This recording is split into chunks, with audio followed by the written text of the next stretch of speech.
One of the other factors is that you have to look at the company, of course.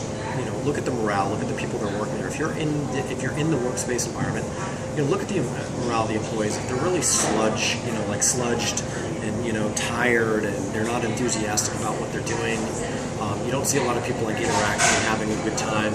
Maybe it isn't a good fit for you. I'm not saying that's 100% accurate indicator, but sometimes that can be a good indicator of you're looking around and you're not seeing a lot of people having a good time and really enjoying their job, and they're very focused on what they're doing. It may not be the best fit for you. You got to figure out, and that's what I talk about. You got to figure out what's internal to you, what's really important to you as far as the job interview process is concerned. Working for a company that's got good standing, they're financially healthy, and they appreciate their employees. You have to kind of know that stuff.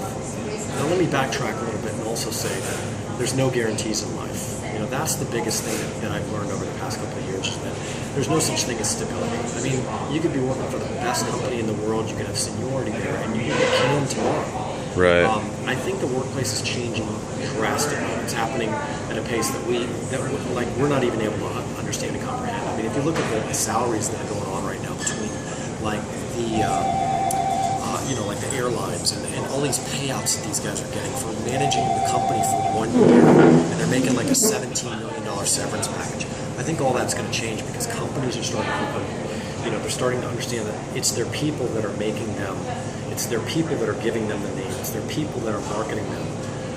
So I think that getting back to the security thing of it, it's changed. There is no job security. I mean, we don't even know why Google could shut down tomorrow. It's highly unlikely that Google would shut down tomorrow, but it could happen. Stranger things have happened. And I think what it is if you can adapt to change, that's the key factor in finding a good job and just kind of rolling with the punches. Because when you're able to change, you're able to adapt, you're able to overcome those things that may happen. I mean, I've been let go from probably 4 or 5 jobs, and I didn't take it personally. But the thing for me was I was adaptable. When I woke up the next morning, I was like, okay, where do I start?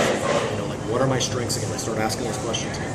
What are my strengths? What am I good at? What can I do? How can I help the community? Where do I best see a fit in that?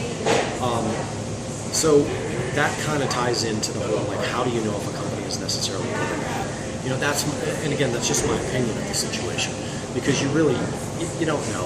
I've worked for companies before. I worked for a hiring company where I actually did recruiting, and I found out that the company was, they couldn't even make their payroll every week, and here they were doling out checks, and I was just like, whoa, this isn't my style. But at the time, I took it because I was like, I need a job, I need something right now.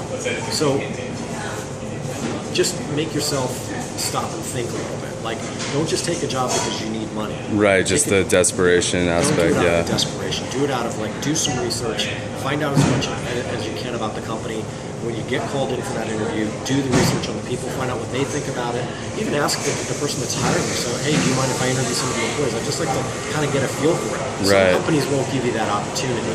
But the companies that really value their employees will be like, absolutely, we want you to talk to them. And that's something I've noticed too. The places where you kind of ask some challenging questions, they seem to get a little more evasive with certain questions that are legitimate, whereas companies that I've found are better to work for or just go ahead. They don't seem like they have anything to hide, or Very, what's the term I like to say? It's companies are either superficial or they're deep.